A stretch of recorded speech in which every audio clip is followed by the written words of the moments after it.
So nou wil ek vir julle vra, wat is 'n paar rooi vlae waarvoor mens moet uitkyk wanneer jy weet, in 'n verhouding met iemand wil gaan of so?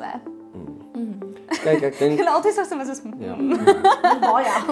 Ja, ag ek dink dit is so dis 'n grys area want ons almal is eintlik in die proses om te word wie jy graag eendag wil wees of te word wie die Here jou gemaak het om te wees. So is moeilik om te sê rooi vlae want ek dink daar's so baie rooi vlae.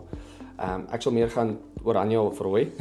So oranje vlae. Laat bietjie kan gaan. Ja, oranje, geel, jy kan hulle so 'n bietjie laat gaan want ek dink weer eens niemand waarmee gaan sit is perfek nie en ek dink ewen ons wat hierso sit, ons het net gister 'n fight gehad. En nou sit ons hier en praat oor verhoudings. Dit is tipies as jy moet gaan praat oor verhoudings. Ja, nee, so ek ek ken dink- hom, hoor. Mense moet versigtig wees vir vlaggies want ek dink om net weg te stap, ek dink jy het dit baie mooi geraak. Om uit te gaan is 'n baie goeie oefening vir die troue.